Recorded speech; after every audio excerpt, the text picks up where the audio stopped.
Good morning, all souls. Good morning. I want to speak this morning to change, and I want to do that in a way that is a bit changed from my normal format of proceeding.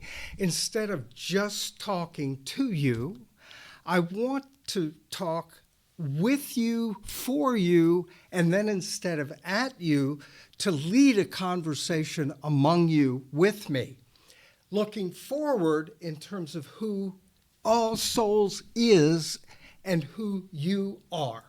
One of the things that frustrates me among my discontented and contrarian friends is the constant litany of what we ought to do, when that we might be the president or the Congress or society as a whole, and we ain't that we. So what I would like to do this morning is to celebrate through conversation of a Socratic sort a very special we, which is the plural you and singular I here this morning, all souls, in the spirit of the covenant, that we come together to make a difference. Part A of that is in our lives individually. Part B of that is in our communities, and this community in particular. That's where I'm going today with my main theme of the change shapers. We tend to think of the change shapers as the big, rich, powerful people out there, and then we're the people who get pushed around. And what I'm wanting to mobilize today through some speculative fiction is an imaginative exercise in what if we are the change shapers? What if the group of people in this room does make a difference in our lives and in our communities? If we think that way, and specifically if we use the umbrella resources of religious thought and spirituality to bring those resources and powers to that imagination, what can we do with that? That is what I'm embarking on this morning. So I am inspired by a book that I read last month for something at Buckman Bridge Church, which is my home congregation in Jacksonville, Octavia Butler's Parable of the Sower, which is a speculative fiction written in 1993, which imagines a world far into the future. 2024 to 2027 is when this action takes place. Octavia Butler, a black woman, is a foremother of Afrofuturism, and so most of her work is science fiction-y. But I propose that any novel is going to carry us into its world if it's effective. To read any good story is to be drawn into it and into a world. And so what Octavia Butler has chosen to do in this work is not have any differences in major technology. There are no aliens, there are no spaceships, there's no ESP, there's no magic. It is speculative fiction without special effects. The issue that she poses is, given where we're going in 1993 and the choices we're making in 1993, what could America look like around the time of its 250th birthday? So it's a question that is particularly germane to us. If reading absorbs us in the world of the story, if philosophers of aesthetics tell us that to be engaged in art is not to take it literally, but to experience it as if it were our reality, then the best speculative fiction really draws us into such a different world sometimes that when I step out of the book and back into my world, I see it differently. Does that ever happen to you? When you're reading something like that, you go, wow, you're sort of feeling like part of you is still in that world. And it's a dystopian world. Because what Octavia Butler has imagined is a world where America has somehow gone downhill. So I'll come back to some more specifics of that later. But what is important to me is that when we read a book and talk about that book and think about that book in terms of it, if the book, in addition to painting a world that's very plausible as something where we could be headed and might even be living in many respects, when that author is also able to bring in speculative resources that are right in the register of our spiritual practices, that's cool. That's the kind of stuff that's right down Mark's alley. And so fueling what I'm going to work with you and suggesting today.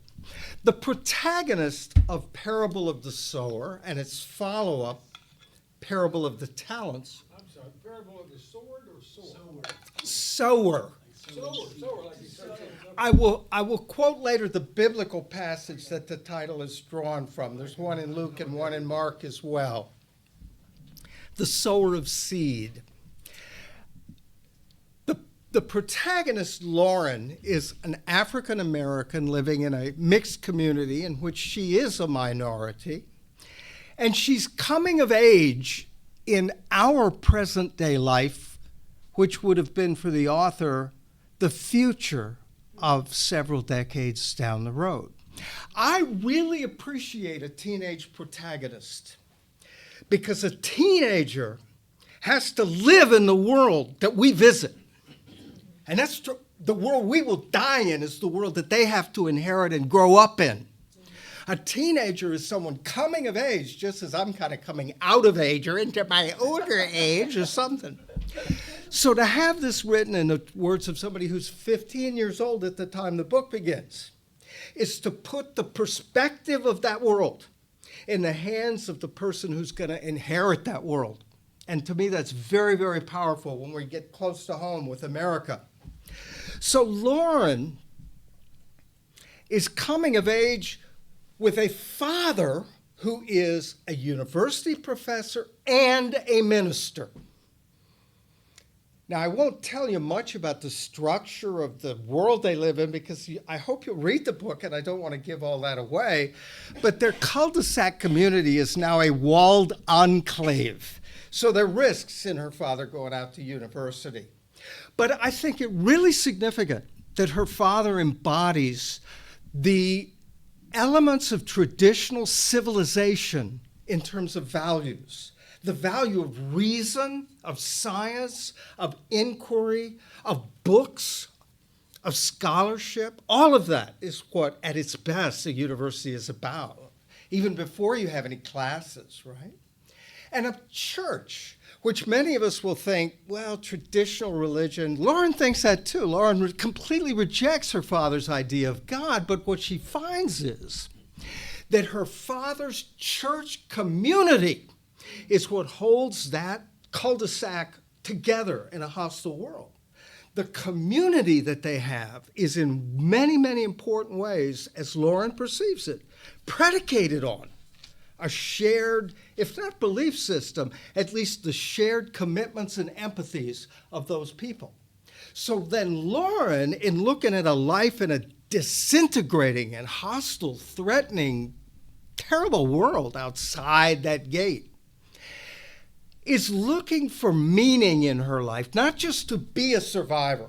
Lauren does not succumb to every person for themselves. The only point is to survive. She does not become a hardscrabble realist in the sense we often attribute that. Lauren wants a meaningful life in which not only can she survive, she sees community contributing and even being a necessary component of survival. Strength in numbers would be the cliche for that. So she wants to find something like her father's church without that idea of God that she can't accept. Well, it's an interesting premise for a book, and it works out to bring in some very interesting theology, which I'm going to share with you through readings from the book. So her neighborhood has survived as far as it has because of community. And in seeking that meaning for a new vision, she comes to the point of believing there's a destiny, but it starts with looking for a vision. And that's a word I'll use instead of destiny with you today.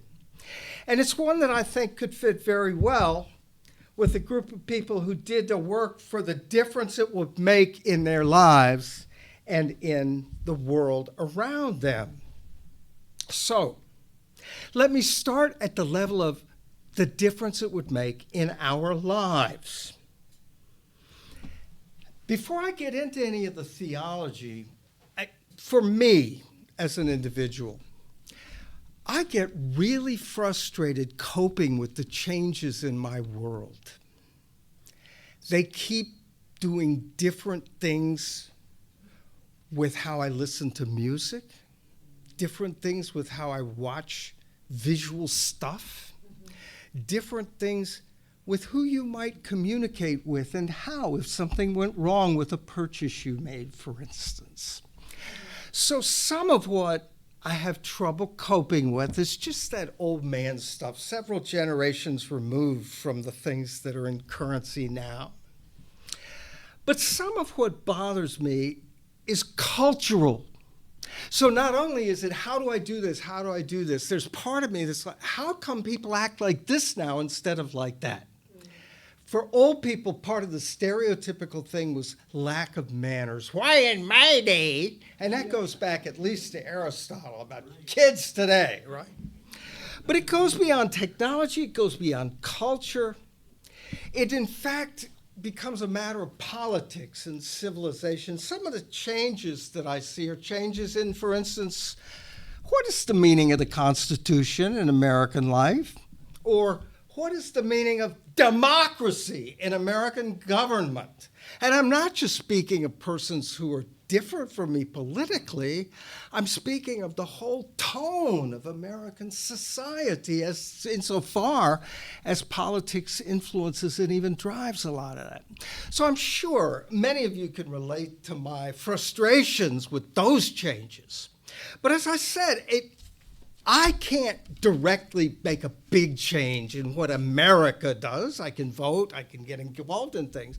So I'd rather, for me, focus on, in me, at first, what changes happen in me. Well, I'm old enough that the changes happen to my body, and I go, where did that come from?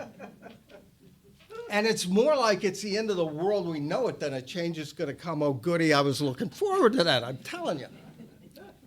So when changes happen in my body, how do I deal with it? One of the things we are wired, psychologists tell us, to expect things to be like they've been. If I've had a miserable life, you're going to be in trouble if you fall in love with me, because I'm going to expect everything that involves us to be miserable. And it's going to be a real tough relationship for you if you haven't lived that way, because that's the reality I'm bringing to it. If I've had a great life, well, then I'm going to expect, why is this breaking? What's wrong with this? That's just how we are. It's partly confirmation bias about specific things. It's partly what our setting is. For are we a Eeyore or are we a Tigger? But the point is that our experiences shape our meaning, shape our sense of how things are and what things will be, don't they? So given all of those things, given the huge effect of our experiences, the changes that I encounter could set me up to go downhill, right? Things are breaking. Everything's falling apart.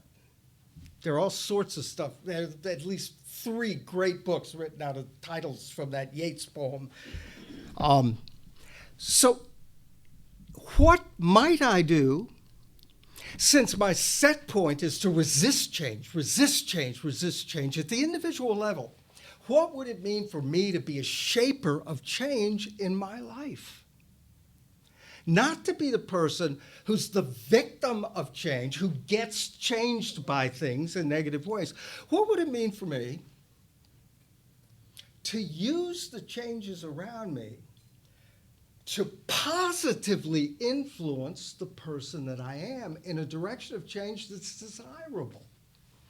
That's what you do when you go into therapy. And I've been in therapy a long time. So I'm a veteran of doing that sort of thing.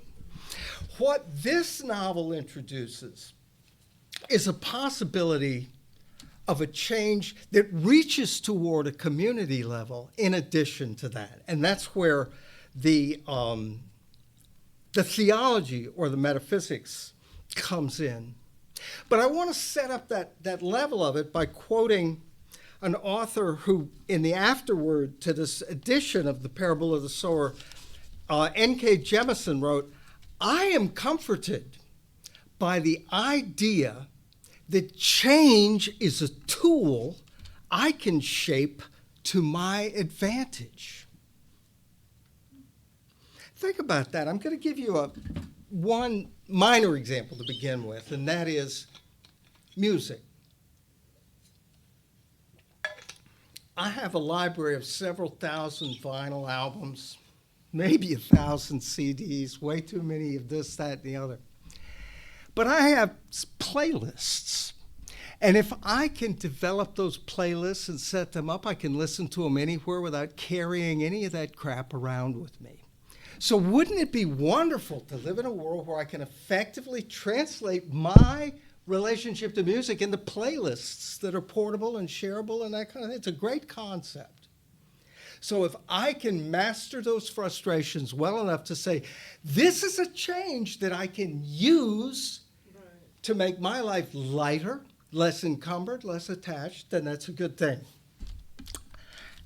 There are bigger ones, but I won't get into that by way of example because it would slow me down too much. Instead, what I want to do is talk about how the protagonist develops a theological idea to accomplish personal and community change, and she calls that earth seed. So what I'm going to do, I'm going to go through some different readings here from her gospel. She starts thinking, and then as she's thinking, she's writing down her ideas and shaping them into poetry, and Octavia Butler says the model for the verse in here is the Tao Te Ching. So, all these readings, unless I say otherwise, are from Earthseed, the books of the living. All that you touch, you change.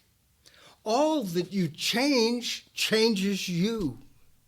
The only lasting truth is change. God is change.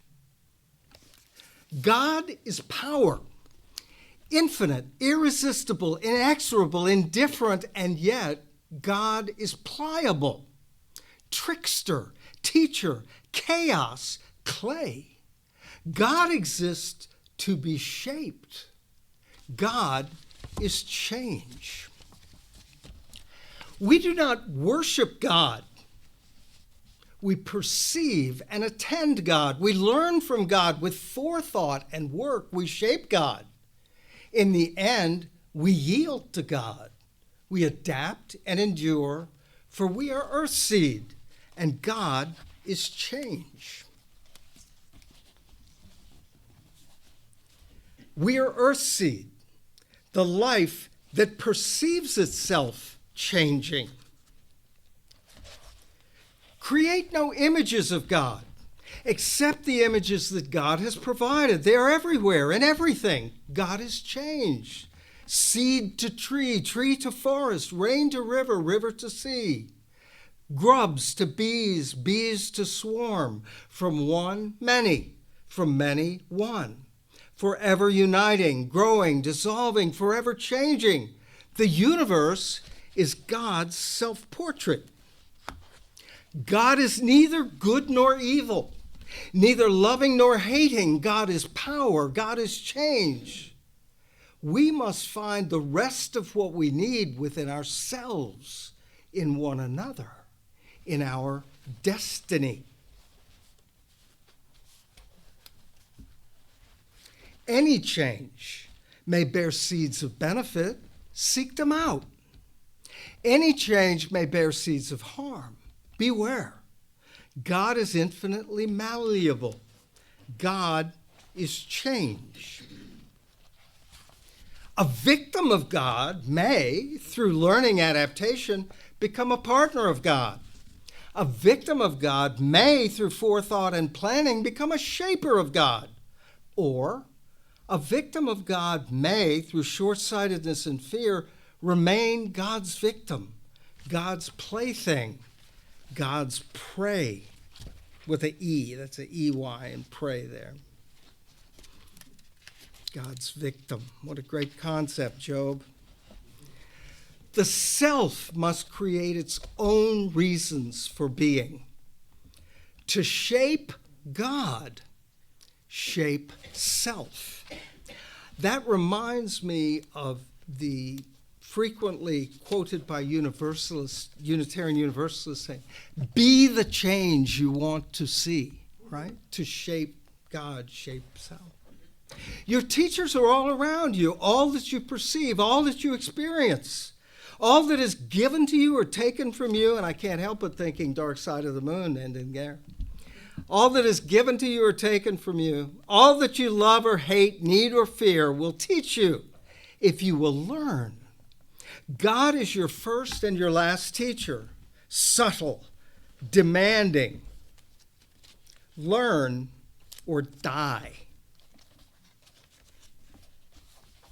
In an interview in 1999, Octavia Butler was asked where this earthseed religion came from, what inspired that belief system. And she said, I put earthseed together by asking myself questions and coming up with answers. For instance, I asked, what was the most powerful force I could think of? What one thing could we not stop, no matter how hard we tried? The answer I came up with was change. We can do a lot of things to influence the ongoing process of change. In general, we can shape it, but we can't stop it, no matter how hard we try. Throughout the universe, the ongoing reality is change. And then she recalls, well, there is a religion out there that's sort of predicated on that. It's called Buddhism, wherein the teaching is that since everything is ephemeral, changing, passing away, we can avoid suffering only by avoiding attachment to these transient things, right? Because all things we might be attached to are bound to pass away. But Lauren, in the book, says that since change is the one inescapable truth, change is the basic clay of our lives. In order to live constructive lives, we must learn to shape change when we can and yield to it when we must. Either way, we must learn and teach. We must adapt and grow. Did I hit that one probably? Yeah.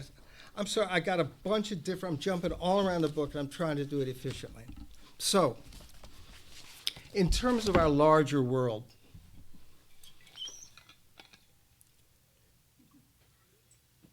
one of the questions that comes up as we read this at this day and age is, how well does the world that she's written resemble our world? And I want to say it doesn't resemble in all respects, or even in most respects, the world we're actually living in.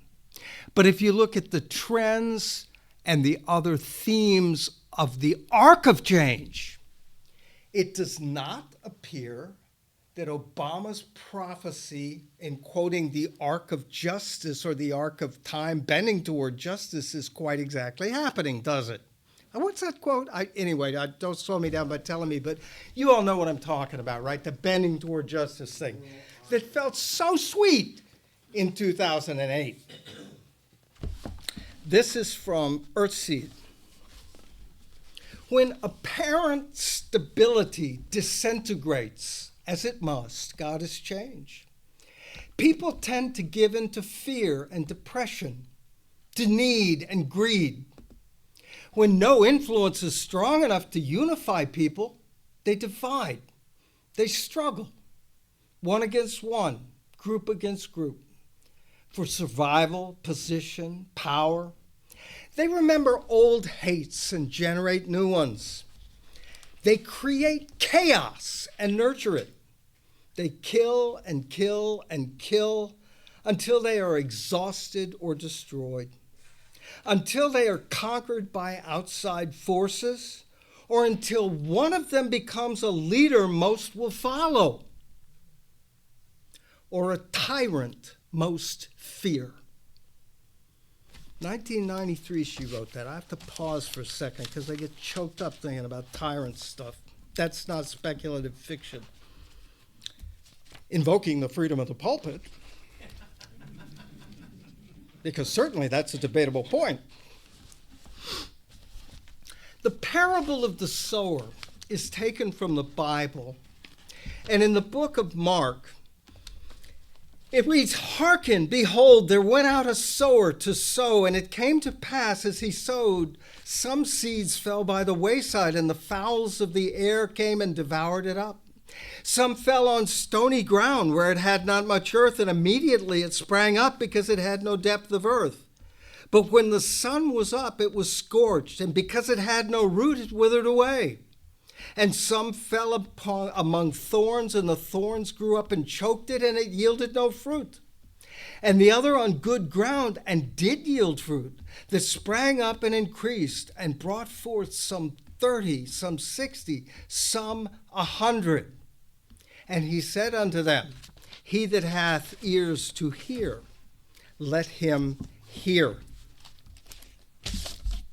That was I was meant to quote from Mark, and I quoted from Luke. The Mark one is just shorter. So where I go from there is to this question from that 1999 interview. What would you like readers to get from this novel? What would you like them to think about? And her answer is, I hope people who read Parable of the Sower will think about where we seem to be heading. We, the United States, even we, the human species, where are we going? What sort of future are we creating? Is it the kind of future you want to live in?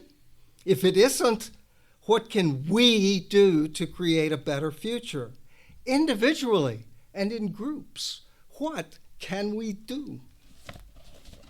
A compelling question, a very compelling question. And what I find the most interesting way to begin discussion of that question, what can we do in light of that change, is to begin from doing a work for the difference it will make in our lives and in the world around us. The we I'm interested in is we.